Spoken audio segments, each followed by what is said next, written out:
Today we're talking about sex, and we come to this passage where Jesus said, if your right eye offends you, pluck it out. If your right hand's caused you a problem, cut it off. How weird is that? Who in the world is ever going to do that? But what if it turns out that Jesus was actually making a profound point that has the potential to change your life?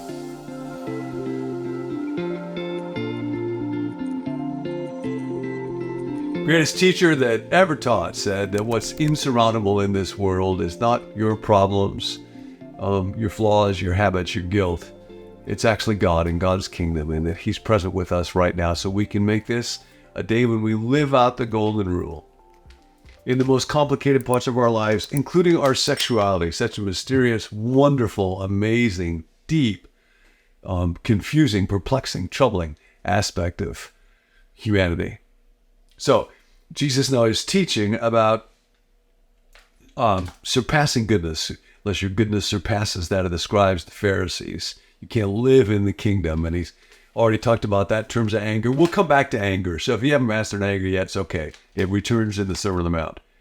But now we go to sexuality and really desire in general, because desire is so important, but it can so easily mismanage and dominate us. So He picks another one of the 10 commandments, but He's going to go deeper. You have heard that it was said, you shall not commit adultery.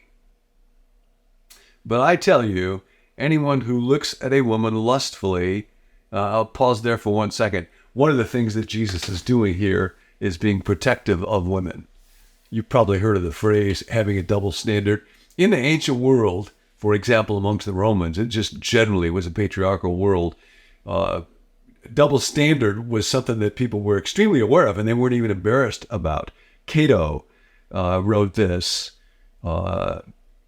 if you should find your wife in adultery, you may with impunity put her to death without a trial. But if you should commit adultery or indecency, she must not presume to lay a finger on you, nor does the law allow it. So that is a very different world in which they lived, and part of what Jesus is doing here, in a way that Cato would not have done, is honoring and protecting what can happen to women in the face of misguided male sexuality. I tell you that anyone who looks at a woman lustfully has already committed adultery with her in his heart. And here we come back to that little phrase, what Jesus is pointing to is the heart. So, when He says that He talks about looking at somebody lustfully, the idea is not if you look at somebody and you notice that they're attractive, or you feel sexual desire for them, you have done something wrong. Actually, that's part of the way that God made us, and a real deep need in our day among Christians is to prize and honor sexuality. A couple that has been so helpful to many, many people, including me, is Cliff and Joyce Penner. Cliff's a psychologist. Joyce has a medical background, and they kind of stumbled into working in this area of sexuality and have written a bunch of books about it. They came from a very, very conservative Christian background, and I am not making this up. Cliff said each time they wrote a book, they've got, 10 or 15 of them now, they would send it to his mother, and they found out afterwards his mother hid their books under her bed. She would not read them, didn't want to just throw them away, but was too embarrassed to put them up on the shelves. She actually at one point said to Cliff, I'm sorry, I have been a failure as a mom. And he asked her, well, why would you say that? And then she explained it was because instead of becoming a missionary or something like that, he's just a guy that writes about sex all the time. Okay, sex is a great gift from God. Cliff was asking me one time when they just written a book, I think it was about female sexuality and how men can contribute to delight and joy. Like, what would be a good title for our book? And I said, What Makes Solomon Sing? But they didn't go with that. Too bad for them. Anyway, Jesus is not saying here, if you notice that somebody is attractive or you notice they're beautiful, that's a problem. The key is, coming back to the heart now, it's the intent or the will. It's possible for me to look at a person or something online or billboard or whatever, with a desire to get a little bounce from it, the thrill of a certain kind of gratification, and objectify the other person, let my mind linger on it, dwell on it. When choice enters into it, of course, after a while, that may just become habit. That's when it's a problem. And what Jesus is saying is, just because you have successfully avoided technical adultery, it doesn't mean that everything is okay. It comes back to the heart. And we all know about the look.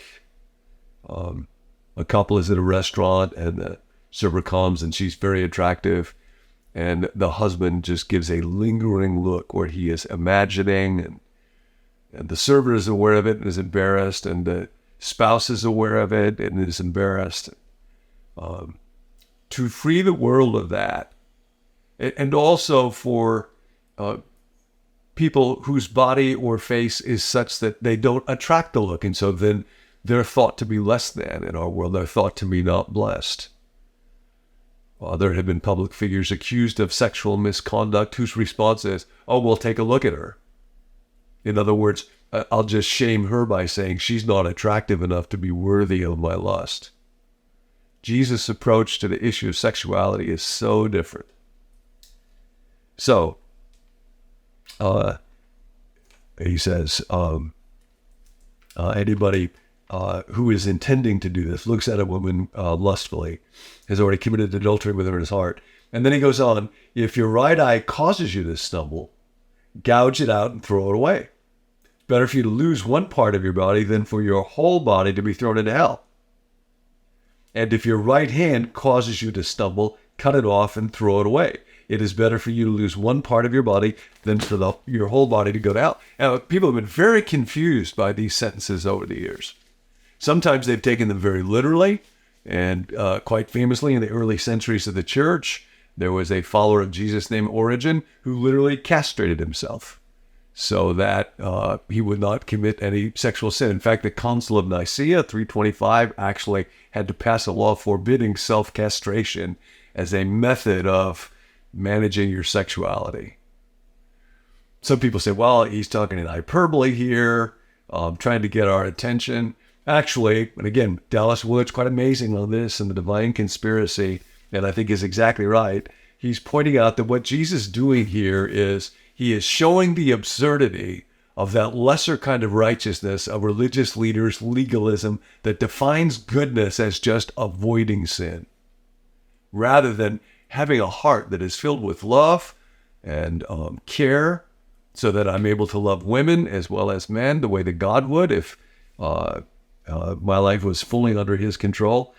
Here's what Dallas writes. Jesus is saying, if you think laws can eliminate being wrong, you would, to be consistent, cut off your hand or gouge out your eye, so you couldn't possibly do the act the law forbids.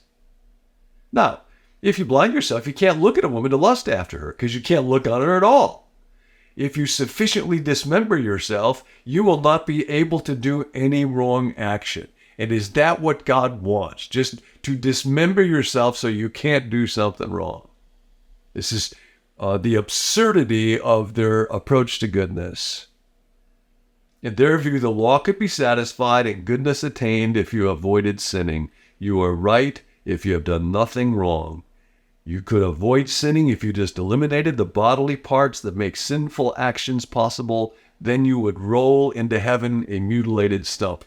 Sounds to me like a country western song.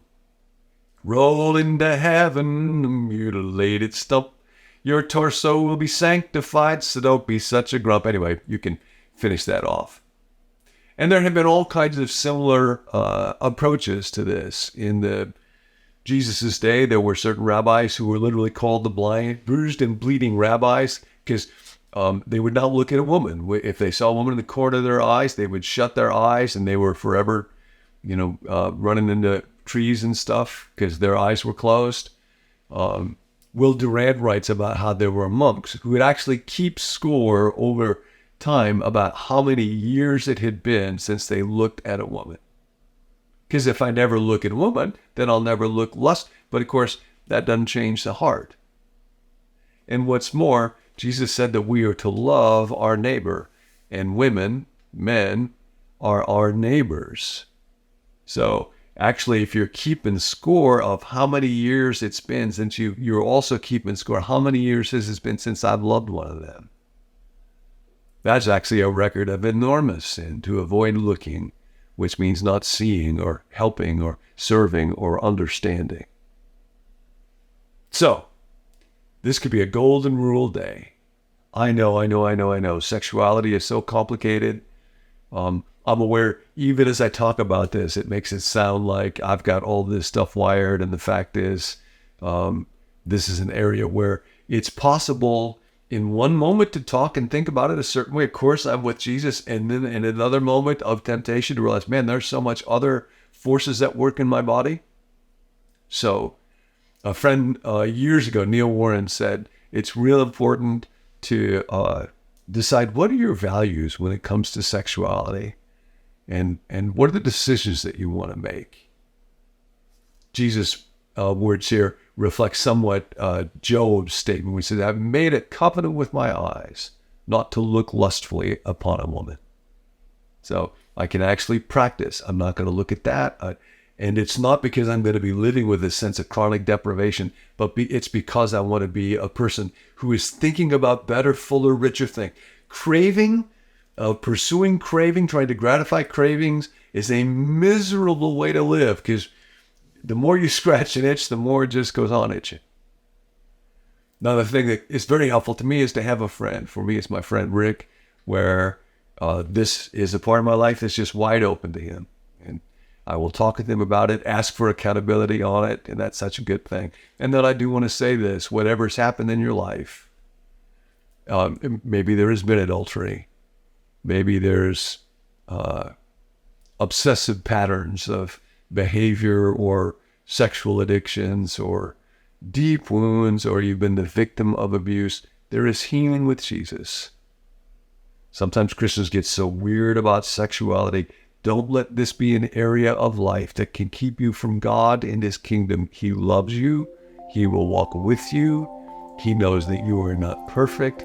Don't you give up. Make it a golden rule day. If you like hearing John talk about the Sermon on the Mount, we've got a whole series on that. So go ahead and subscribe to make sure you don't miss any future episodes in that series. You can also go back and catch up on any episodes that you may have missed. Now, if you're interested in the email or the text alert that goes along with each episode, you can let us know at becomenew.com/subscribe, and we'll make sure that you get those. If you want to help us spread the word about Become New, the best way to do it is just to watch, like, and comment each video that we put out. So we would love to hear your thoughts. If you want to chime in the comments, that would help us, and we'd love to engage with you there. Lastly, if you've got a prayer request, there's a group of us who meet each weekday to pray for viewers just like yourself. You can send us your prayer request to the number 855-888-0444, and we would love to pray for you. We'll catch you next time.